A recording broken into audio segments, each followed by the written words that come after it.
ও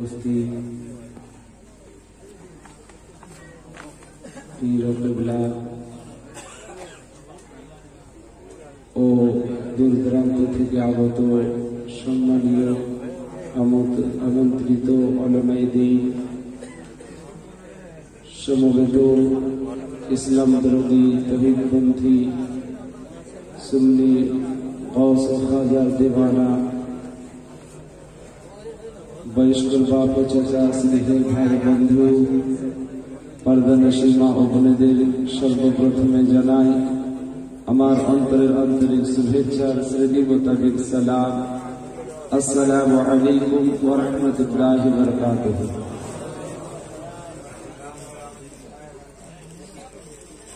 আলহামদুলিল্লাহিল্লাযী আবদা লানা ক্বাবলা আদ-দীন والصلاة والسلام على من كان نبيا وآدم بين الماء والطين وعلى آله وصحابه أجمعين. أما بعد، فأعوذ بالله من الشيطان الرجيم وبركاته. بسم الله الرحمن الرحيم. يا أيها الذين آمنوا اتقوا الله وابتغوا إليه الوسيلة. صدق الله العظيم وصدق رسوله النبي الحميد المتين الكريم، ونحن على ذلك من الشاهدين والشاكرين والحمد لله رب العالمين. إن الله وملائكته يصلون على النبي يا أيها الذين آمنوا صلوا عليه وسلموا تسليما. الله رب محمد صلى عليه وسلم نحن عباد محمد صلى عليه وسلم. সমস্ত প্রশংসা গুণগান গুণকীর্তন গুণভাজন আরাধনা সেই মহান স্রষ্টা আল্লাহ তাবারক ওয়া তাআলার জন্য, যিনি অক্ষয় অব্যয় নিরাকার নিরঞ্জন, যিনি অদ্বিতীয় ওয়াহদাহু লা শরীক, যিনি কোন শব্দের দ্বারায় আসমানকে সামিয়ানার মতো পেতে রেখেছেন, জমিনকে বিছানার মতো নিচে রেখেছেন। শুধু তাই নয়, যে মহান রব্বে কায়নাত পরবর্তীকারে আলাম আপনার আমার শরীরের মধ্যে অশেষ নিয়ামত দান করে সৃষ্টি করে শ্রেষ্ঠ আশরাফুল মাখলুকাত বলে ঘোষণা করেছেন, সে খালিকে কায়নাতের প্রতি সকলে মিলে ভক্তি ভরে মুহাব্বতের সহিত পবিত্র কোরআনী ভাষায় উচ্চ স্বরে সুর মিলিয়ে একবার শুকরিয়া আদায় করি, সকলেই পড়ি আলহামদুলিল্লাহ। পরে পরে আপনার নবী, আমার নবী তথা সারা বিশ্বের নবী, নবীদের নবী আকাই নন্দর মাদানী তাজদার আহমদ মুখতার নাইব পরওয়ারদিগার মক্কার বুলবুল মদিনার ফুল, যিনার নাম হল মুহাম্মদ রাসূল। মক্কার মতি মদিনার যদি যিনাকে চিনতে না পারিলে বা মেনে নিতে না পারিলে হয়ে যায় ঈমানের বড়ই ক্ষতি। মক্কার জান মদিনার প্রাণ সমস্ত মুমিনদের ঈমান হযরতে আব্দুল্লাহ লাফতে জিগার মা আমিনার কলিজার টুকরা হুজুর পূর্ণ মুহাম্মদুর রাসূলুল্লাহ সাল্লাল্লাহু তাআলা আলাইহি ওয়াসাল্লামের প্রতি হাজার হাজার দরুদ ও সালাম বর্ষিত হোক, অর্পিত হোক। সকলেই উচ্চ স্বরে মুহাব্বতের সহকারে পবিত্র মদিনাতুল মুনাওয়ারার দিকে দিল ও প্রাণকে লাগিয়ে একবার ভক্তি ভরে সকলে মিলে বলি আল্লাহু আমিন। শ্রদ্ধেয় সুধী সমাজ, আপনাদের সম্মুখে বেশিক্ষণের জন্য আসিনি, যেহেতু আপনাদের প্রিয় হিতাকাঙ্ক্ষী খুবই পছন্দনীয় বক্তা আমার পিছনে আছেন উনিও। আমি অনেক দূর থেকে এসেছি, যার জন্য হযরত আমাকে আগে উঠিয়েছেন। বাস কিছুক্ষণ আপনাদের খিদমতে আছি। সরকার গৌসে পাকের যতক্ষণ নেগাহে কারাম হবে, হযরত মানে মেহের আলী সাহেব নেগাহে কারাম যতক্ষণ হবে, এ গুনাহগার নাচিস আপনাদের খিদমত করবেন। তারপরে আমি এখান থেকে অবসর নেব। ভাই, আপনাদের কাছে আমার অনুরোধ, রিকোয়েস্ট, যে কিছুক্ষণ একটুকু কষ্ট করুন। গৌসে পাকের মাহফিলে আজ আপনারা, হুজুর তো বলে গেলেন মানে গারবি শরীফের আপনারা এখানে ফয়েজ ও বরকত নিচ্ছেন। তো আসুন একবার গৌসে পাকের বরকতে হাত উঠিয়ে দোয়া করি, আর এই নাচিদের জন্য দোয়া করুন। যেটুকুই বলবো সেটুকুই যেন নিজে এবং আমরা সকলে আমল করতে পারি, আর গৌসে পাক যেন সেটা কবুল করে নেন। আল্লাহ পাক যেন সেই আমাদের হাজিরিকে কবুল করে আমাদের প্রত্যেকের নেক ইরাদাকে যেন পূরণ করে দেয়। সকলে বলি আমিন।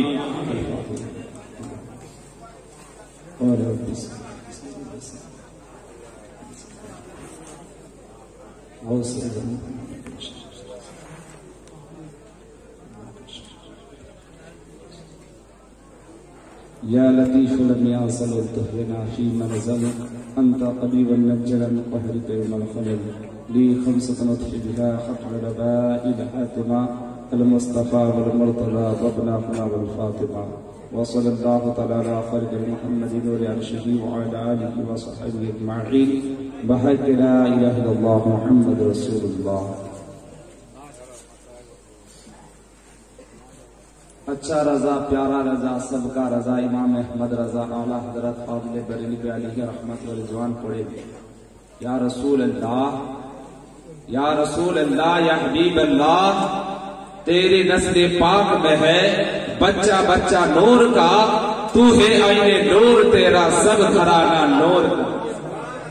अरे मोहब्बत बोलो, एक बार गौस खाजा दीवाना हुए तो बोलो, बोलो ना। गौसे खाजार दीवानार आवाज এইরকম হয় না, গৌস খাজার আওয়াজ আলাদাই হয়ে যায়। একবার হাত উঠিয়ে মোহাব্বতের সহকারে বলুন ইয়া রাসূল আল্লাহ, একবার বলুন ইয়া হাবিব আল্লাহ। अल्लाह चमक तुझसे पाते हैं सब पाने वाले, मेरा दिल भी चमका दे चमकाने वाले। यारे मुसलमान, পবিত্র কালামুল্লাহ কুরআনুল মাজিদ ফুরকানুল হামিদ হইতে আয়াত কারিমা তিলাওয়াত করেছি। ইয়া আইয়ুহাল্লাযীনা আমানু তাকুল্লাহা ওয়াবতাগু ইলাইহি ওয়াসিলা। বাস কয়েকটা কথা কিছুক্ষণের জন্য আছি। এই পবিত্র কোরআনে কারীমের মধ্যে রব্বে কায়নাত পরওয়ারদিগারে আলম বড় খেতাব উম্মতে মুহাম্মাদীকে দান করেছে। কত বড়! সুবহান আল্লাহ। ये उम्मते मुहम्मदी আমরা আমাদের কিসমতের উপরে আল্লাহ পাকের ফজল ও কারামের উপরে আল্লাহু আকবার রাসূল কায়নাত সাল্লাল্লাহু আলাইহি ওয়াসাল্লামের সুবহানাল্লাহ এতটাই দয়া, এতটাই গৌস ও খাজার মানে নেভায়ে کرام যে আজ আমরা উম্মতে মুহাম্মদি হয়ে আজকে আমরা নিজেরা গর্বিত। কারণ রব্বে কায়নাত পরওয়ারদিগারে আলম যখনই কোন মানে মুমিনকে আল্লাহ পাক যখন নিজের বান্দাকে স্মরণ করে তো প্রথম পবিত্র কোরআনের প্রথমেই আপনার দেখা যায় প্রথম পারাতে রব্বে কায়নাত বলেন ইয়া আইয়ুহাল্লাযীনা আমানু, হে ঈমানদার বিশ্বাসীগণ বান্দা। দ্বিতীয় পারা দেখুন সেখানে বলে হে ঈমানদার বিশ্বাসীগণ বান্দা। তৃতীয় পারা দেখেন বলে হে ঈমানদার বিশ্বাসীগণ বান্দা। এক কথাই পবিত্র কোরআনের জায়গায় জায়গাতে রব্বে কায়নাত যখন নিজের বান্দাকে স্মরণ করতে চেয়েছে তো মুমিন ঈমানদার বলে খেতাব করেছে। বলুন সুবহানাল্লাহ। মুমিন ঈমানদার বলে। এই আয়াতে কারীমের মধ্যে তিনটে টপিক আছে, তিনটে চ্যাপ্টার আছে, তিনটে আলাদা মানে আলাদা আলাদা সাবজেক্ট আছে, তিনটে আলাদা আলাদা বিষয় রয়েছে। প্রথমে রব্বে কায়নাত পরওয়ারদিগারে আলম বলেন ইয়া আইয়ুহাল্লাযীনা আমানু, হে ঈমানদার বিশ্বাসীগণ বান্দারা, ইত্তাকুল্লাহ, আল্লাহকে ভয় করো, ওয়াবতাগু ইলাইহিল ওয়াসিলা, আর মাধ্যম সঞ্চয় করো। প্যারে মুসলমান, আসুন ঈমানের উপরে দু চার কথা একটুকু মুক্তাসার আন্দাজে শর্টে একটুকু মুমিন কাকে বলে, ঈমানদার কাকে বলে জেনে নিই। তারপর ইত্তাকুল্লাহ ওয়াবতাগু ইলাইহিল ওয়াসিলার দিকে আগে বাড়বো। আল্লাহু আকবার। মুমিন কাকে বলে? দুনিয়াতে দেখুন আল্লাহু আল্লাহ যে আল্লাহ তাবারক ওয়া তাআলার প্যারা হাবিবকে যে মেনে নিয়েছে, কালমায়ে তাইয়্যিবা যে পাঠ করেছে, আরে যে মানে এই জগতে এক কথাতে যারা এই উম্মতে মুহাম্মাদির মানে হাওয়াতে যারা হতে পেরেছে আল্লাহ পাক তাদেরকে কত পাওয়ার দিয়েছেন। দেখুন আল্লাহু আকবার। একটা সাধারণ মুসলমান, তার আগে একটা জিনিস জেনে নিন যে প্রত্যেকটা মুসলমান কিন্তু ঈমানদার নয়, প্রত্যেকটা ঈমানদার কিন্তু মুসলমান। প্রত্যেকটা মুসলমান কিন্তু ঈমানদার নয়, কিন্তু প্রত্যেক ঈমানদার মুসলমান। তো দেখুন মুসলমান আর ঈমানদার, ঈমানদার হলে পরে তার ফায়দা কি, তার বেনিফিট কি, তার আপনার উপকার কি, সে কি রকম মানে ফায়দা পায়। মুসলমানের দেখুন, মুসলমান সাধারণত একটা মুসলমানের মানে আপনি উঠান সাধারণত একটা মুসলমানের কথা, একটা সাধারণ মুসলমান শুধু বাপ মানে মুসলমান ছিল, দাদা মুসলমান ছিল, মুসলিম ঘরে জন্ম নিয়েছে, কালেমায়ে তাইয়্যিবাও জানে না, সে রাসূলুল্লাহ সিরাত সম্পর্কেও সম্পর্কেও জানে না, ইসলাম সম্পর্কে অবগত নয়, সে মানে দুনিয়ার সব থেকে একজন লো কোয়ালিটির একটা মুসলমান। দেখুন আল্লাহ পাক ইসলামের মধ্যে আল্লাহ পাক রাসূল কায়নাত সাল্লাল্লাহু আলাইহি ওয়াসাল্লামের উম্মতকে কেমন মানে আপনার কেমন বড় তাদের মর্যাদা আল্লাহ পাক দিয়েছেন। আল্লাহ আল্লাহ যখন একজন মানে সামান্য দুনিয়ার সব থেকে লো কোয়ালিটির সব থেকে নিম্ন শ্রেণীর একটা মুসলমান যে কালেমায়ে তাইয়্যিবা জানে না, যে কখনো মসজিদে যায়নি, যে কখনো তিলাওয়াতে কোরআন করেনি, যে কখনো মানে আপনার কখনো আপনার মানে রাসূলুল্লাহ সাল্লাল্লাহু আলাইহি ওয়াসাল্লামের নাম পর্যন্ত জানেনি, এমন একজন ব্যক্তি যে দুনিয়াতে সব থেকে দুনিয়াদার ছিল, সে যখন মারা যাচ্ছে রব্বে কায়নাত তার শান ও মর্তবাকে কেমন বাড়াচ্ছে। আল্লাহু আকবার। যখন সে মারা যাচ্ছে একজন নবী মুস্তাফার দ্বীনের প্রতি নিসবত রাখনে वाला, নবী মুস্তাফার দ্বীনের সঙ্গে সম্পর্ক রাখনে वाला, অর্থাৎ সে শুধু তার পিতা মুসলমান, তার খানদান মুসলমান, সে মুসলিম ঘরে জন্ম নিয়েছে, বাপ দাদা মুসলমান, নামটা মুসলমানের হয়েছে, কর্ম মুসলমানের নয়। সে যখন মারা যাচ্ছে আল্লাহু আকবার মারা যাচ্ছে তো তার সম্মান তার মর্তবা স্বয়ং রব্বে কায়নাত কেমন বুলন্দ করছে। দেখুন মুসলমান যখন মারা যাচ্ছে তো আল্লাহ ইজ্জতকে বাড়িয়ে দিচ্ছে, কাফির যখন মারা যাচ্ছে তো আগুনে জ্বলতে থাকছে। মুসলমান যখন মুসলমান মারা যাচ্ছে, ওই ব্যক্তি যখন মারা যাচ্ছে তো আল্লাহ কেমন রুতবা বাড়াচ্ছে। বলে উপর দিকে গোসল দেবে তো আলাদা লোক, নিচের দিকে গোসল দেবে তো আলাদা লোক, যখন উপরে সাবান দেবে তো আলাদা, নিচে দেবে তো আলাদা, যখন তাকে গোসল দেবে তো সকলেই বলবে ধীরে ধীরে, যখন তাকে কাফনের কাপড় পরাবে তো বলবে যে সাবধানে সাবধানে।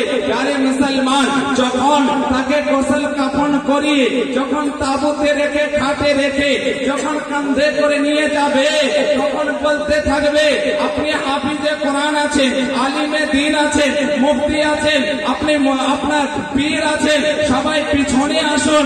আজ একজন মুসলমান আল্লাহকে মাননে वाला, রাসূলুল্লাহর দ্বীনের সঙ্গে নিসবত রাখনে वाला, রাসূলুল্লাহর শরীয়ত মানে দ্বীনের সঙ্গে সম্পর্ক রাখনে वाला একজন মারা গেছে, আর মুসলমান মারা গেছে, তাকে আগে দাও, আলিম তুমি পিছনে এসো।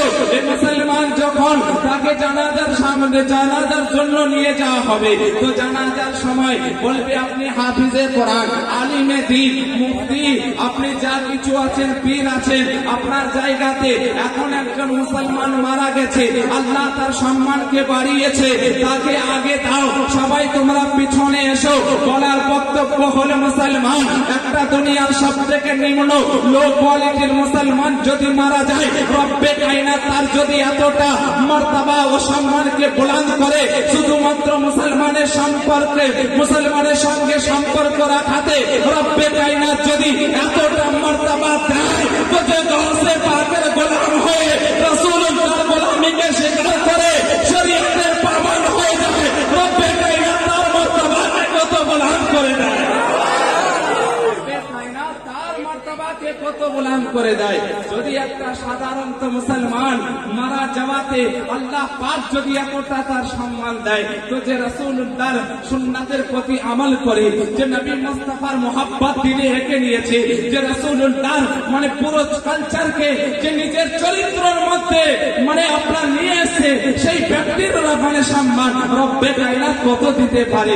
আরে মুসলমান রব্বে কায়নাত দুটো জায়গা তৈরি করেছে, দুটো জায়গা তৈরি করেছে আখিরাতে, দুটো জায়গা তৈরি করেছে আখিরাতে। একটা হলো জান্নাত আর একটা হলো জাহান্নাম।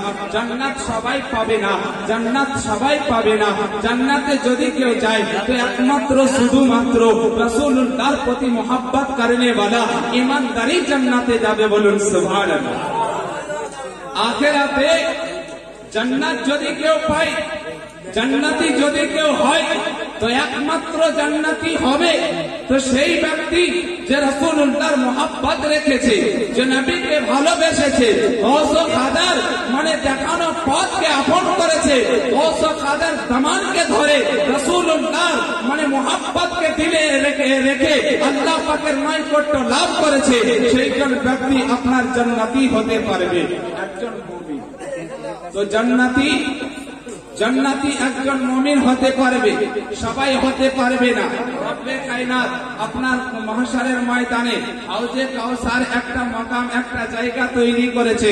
হাউজে কাউসারের পানি সবাই পান করতে পারবে না। পান যদি করে তো শুধুমাত্র ইমানদার পান করতে পারবে, মুমিন পান করতে পারবে। যারে মুসলমান, আরো বড় জিনিস যে রব্বে কায়নাত যে মাহশারের ময়দানে নিজের দিদার করাবেন, কিন্তু দিদার করার নসিব সবার হবে না। যদি হয় একমাত্র ইমানদার মুমিনের হবে। সে পরে মানে মুমিন যে হবে, ইমানদার যে হবে তার হবে। কিন্তু প্যারে মুসলমান, মুমিন কাকে বলে, ইমানদার কাকে বলে, ইমানদারের সংখ্যা কি, ইমানদারের মিনিং কি, ইমানদারের মানে বৈশিষ্ট্য কি, ইমানদার কার নাম, ইমানদার কাকে বলে? আসুন ইমানদারের ব্যাখ্যা আজকে যদি মেদিনীপুর খানকাতে যদি মানে আপনার মানে পীর সাহেব কেবলা যদি তার ব্যাখ্যাটা দেয় তাহলে পরে কেউ তো মানবে, কেউ মানবে না। মাহিরুল কাদরি যদি দেয় কেউ মানবে, কেউ মানবে না। মানে খাজা গরিব নামাজ যদি দেন তো কেউ মানবে, কেউ মানবে না। গৌসে আজম যদি দেন তো কেউ মানবে, কেউ মানবে না। কারণ মাহিরুল কাদরিকে সবাই মাননে वाला নাই, আর বাকি বিল্লাহ সাহেব উনাকেও মাননে वाला কেউ আছে, কেউ সবাই মাননে वाला নাই। কেউ মানে, কেউ মানে না।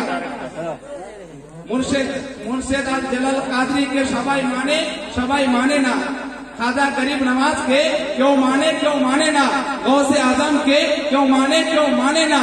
কারণ আছে এমন এক দল যে শুধু সে মানে একটা দল আছে যে বিনা সিঁড়িতেই ছাদে উড়ে যায়, যার সে নাম হলো মুখ পড়া হলু। এ মুসলমান, তো এরকম মুসলমান মানে মানবের মধ্যেও কিছু কওম, মুসলমানের মধ্যে এরকম কিছু কওম আছে যারা বিনা গৌস ও খাজার দামান ছাড়াই আল্লাহকে পাওয়ার আশাতে তারা আপনার তারপাতার ভটকাতে আছে। এ মুসলমান, কাল থেকে কাল ভটকাচ্ছিল, আজও ভটকাচ্ছে, আগামী তো ভটকাতে থাকবে। আরে ওইজন ব্যক্তি আল্লাহ পাকের নৈকট্য লাভ করতে পারবে যে গৌস ও খাজার দামানকে মজবুত করে ধরে নেবে, যে গৌস ও খাজাকে রাজি করে নেবে, গৌস ও খাজা মুস্তাফার সঙ্গে সম্পর্ক জুড়ে দেবে। আর যে রাসূলুল্লাহর সঙ্গে যখন সম্পর্ক হবে তখন খোদা রাজি হয়ে যাবে। বলুন আপনাদের জোশ জজবা কিছুই নাই। রাত্রিতে ব্যাটারি লো হয়ে গেছে কি? একবার হাত উঠিয়ে বলুন ইয়া গৌস, আর একবার হাত উঠিয়ে বলুন ইয়া খাজা, আর একবার হাত উঠিয়ে বলুন ইয়া রাসূলুল্লাহ। আরে মুসলমান, বোঝা গেল আপনার ইমানের সংখ্যা, ইমানের ব্যাখ্যা। যদি মাহিরুল কাদরি বলে কেউ মানবে, কেউ মানবে না। মুর্শেদ আল জালাল কাদরি যদি দেন তো কেউ মানবে, কেউ মানবে না। সরকার গরিব নওয়াজ যদি দেন কেউ মানবে, কেউ মানবে না। গৌসে আজম যদি দেন কেউ মানবে, কেউ মানবে না। কারণ মাননে वाला সবাই দুনিয়াতে মানে গৌস পাককে মাননে वाला নাই, সরকার গরিব নওয়াজকে মাননে वाला নাই, মুর্শেদ আল জালাল কাদরিকে মাননে वाला নাই, মাহিরুল কাদরিকে মাননে वाला নাই। তো চলুন সে রাজ দরবারে যেখানে ডু এন্ড ডাই সামনা সামনে ফয়সালা হয়, মুস্তাফা দানে রহমতের বরকতে চলে যায়। নবীকে জিজ্ঞাসা করি ইয়া রাসূলুল্লাহ, ইমানদার কাকে বলে, মুমিন কাকে বলে, মুমিনের সংখ্যা কি, মুমিনের পরিচয় কি? মুস্তাফা দানে রহমতের বরকতে পৌঁছে গেলাম। রাসূল কায়নাতকে জিজ্ঞাসা করি ইয়া রাসূলুল্লাহ, ইয়া হাবিবাল্লাহ, নবী को ईमानदार কাকে বলে, মুমিন কাকে বলে, মুমিনের বৈশিষ্ট্য কি, মুমিনের পরিচয় কি? দয়াল নবী মুস্তাফা সাল্লাল্লাহু আলাইহি ওয়াসাল্লাম মানে তিনি নিজের পাক জবানে বলেন, আর হযরত আনাস বর্ণনা করেন, লা ইউমিনু আহাদুকুম হাত্তা আকুনা হাব্বা ইলাইহি মিন ওয়ালিদিহি ওয়া ওয়ালাদিহি ওয়ান নাস আজমাইন। ততক্ষণ পর্যন্ত কেউ পূর্ণ রূপে মুমিন হতে পারে না, পরিপূর্ণ রূপে মুমিন হতে পারে না যতক্ষণ পর্যন্ত জান, মাল আর আওলাদ, এক কথায় দুনিয়ার সমস্ত জিনিসের থেকে বেশি যে নবীকে ভালো না বাসতে পারবে সে কখনো পূর্ণ রূপে মুমিন হতে পারবে না। বুঝতে পারছেন আপনারা? তো পূর্ণ রূপে এ তো হাদিসের আপনার হাদিসের এত মানে হলো, একটুকু আরো খোলাসা করুন। যে মাকে ভালোবাসতে হবে, মাকে ভালোবাসুন, বাপকে ভালোবাসতে হবে, ভালোবাসুন, পীরকে ভালোবাসতে হবে, ভালোবাসুন, ভাইকে ভালোবাসতে হবে, ভালোবাসুন, সন্তানকে ভালোবাসতে হবে, বাসুন, আপনি নিজের বিবিকে ভালোবাসতে হবে, ভালোবাসুন, দুনিয়াকে ভালোবাসতে হবে, বাসুন। এ সমস্ত ভালোবাসাকে একত্রিত করার পরে এর থেকে অধিক অধিক গুণে যে নবীকে ভালোবাসতে পারবে সে হলো পূর্ণরূপে মুমিন। বলুন সুবহানাল্লাহ। সে হলো পূর্ণরূপে মুমিন। যারে মুসলমান বোঝা গেল মুমিন ওইটার ব্যক্তি যার দিলে রাসূলুল্লাহর মুহাব্বত আছে, যার দিলে রাসূলুল্লাহর মানে মুহাব্বত আছে, সেই ব্যক্তি হলো পূর্ণ মুমিন। তো মুমিনের সংখ্যা প্রতি মানে অল্পতে তো বুঝে গেলাম যে মুমিন ওকেই বলে যে নবী মুস্তাফাকে দিল ও প্রাণ থেকে ভালোবাসে। তো নবী মুস্তাফাকে ভালো যে বাসবো, তো ভালোবাসার পদ্ধতিটা কোথা থেকে পাবো? যারে মুসলমান ভালোবাসার পর তুমি নবীকে ভালোবাসবে, তো যখন ভালোবাসতে যাবে তো নবীকে ভালো শুধু মুখে ভালোবাসি বললে কখনোই ভালোবাসা প্রকাশ হয় না। ভালোবাসতে গেলে আপনাকে নিজের কর্মে প্রকাশ দিতে হবে। যদি যে নবীকে ভালোবাসবে সে নবী মুস্তাফার প্রত্যেকটা সুন্নাতকে আমল করবে, নবীর দেখানো পথকে মেনে চলবে। দয়াল নবী মুস্তাফা সাল্লাল্লাহু আলাইহি ওয়াসাল্লাম বলেন, যদি আমাকে ভালোবাসতে চাও, আমাকে যদি রাজি করতে চাও, আমাকে যদি সন্তুষ্ট করতে চাও, তো প্যারা আমার আহলে বাইতকে তুমি ভালোবেসে নাও, তাদেরকে যদি রাজি করে নাও তো আমি নবী রাজি হয়ে যাব। আর যেখানে নবী রাজি হয়ে যাবে সেখানে আল্লাহ তোমার প্রতি রাজি হয়ে যাবে। বলুন সুবহানাল্লাহ। সেখানে আল্লাহ তোমার প্রতি রাজি হয়ে যাবে। তো প্যারে মুসলমান, তো আজ আমি আয়াতে কারিমা তিলাওয়াত করেছিলাম, ইয়া আইয়ুহাল্লাযীনা আমানুত্তাকুল্লাহা ওয়াবতাগু ইলাইহিল ওয়াসিলা। এবার বলে, হে ঈমানদার বিশ্বাসীগণ বান্দারা, তোমরা আল্লাহকে ভয় করো আর মাধ্যম সঞ্চয় করো। বক্তব্য ইতি করে দেব, টাইম শেষ। যে ওয়াবতাগু ইলাইহিল ওয়াসিলা, আল্লাহ পাক যে ওসিলা ধরতে বলেছে, তো অনেকেই বলে যে নামাজ পড়ার নাম হলো ওসিলা, রোজা রাখার নাম হলো ওসিলা, হজ ও যাকাত করার নাম হলো ওসিলা। তো প্যারে মুসলমান, এগুলো ওসিলা, এগুলো মাধ্যম নয়, বরঞ্চ এগুলো হলো আমল। এগুলো হলো আমল, এগুলো কোনো ওসিলা নয়। ঈমান আলাদা, আমল আলাদা, আর মাধ্যম আলাদা। নামাজ পড়বে এটা আপনার আমল, আপনার আমল অর্থাৎ আপনার নেকি হবে, আপনি আমল কর্ম করবেন। রোজা রাখবেন তো আপনার আল্লাহ পাকের যে হক আপনার প্রতি যে দেওয়া হয়েছে সে হুকুকুল্লাহ আদায় হবে। আর ওসিলা ওয়াবতাগু ইলাইহিল ওয়াসিলা, এটা আল্লাহ পাক বলেন যে তোমরা মাধ্যম সঞ্চয় করো। তো মাধ্যম সঞ্চয় করার মানে কি? বলছে তোমার ঈমান আছে বান্দা, তো ঈমান মানে নবীকে ভালোবাসো, তো তোমার ঘর মজবুত হলো। আর তুমি আমাল নামাজ রোজা করলে তো তোমার মাল দাওলাত তুমি সঞ্চয় করলে। আর ঘরের মধ্যে লাগলে যে কোনো টাইমে চোর তোমার ঘরে চুরি করতে পারে, ডাকাত করতে পারে, তোমার ঘর ভেঙে মাল চুরি করে নিতে পারে। তো ভয় আছে, তো তার জন্য তোমাকে ঘরকে পাহারা দেওয়ার জন্য একটা সিকিউরিটি গার্ডের প্রয়োজন আছে। যদি সিকিউরিটি না রাখো তো কমসে কম সিসি ক্যামেরা তোমাকে লাগাতে হবে, তবেই তোমার শান্তি হবে যে আমার মাল আর ঘর এখনো পর্যন্ত হেফাজত আছে। রব্বে কায়নাত বলেন, হে আমার বান্দা শোনো, তোমরা ঈমানদার হয়েছো, মুমিন হয়েছো, নবীকে ভালোবেসেছো, ঘর তো মজবুত হয়ে গেছে, নামাজ পড়ছো, আমল তো তোমার খাজানা ঘরে বন্ধ হয়ে গেছে।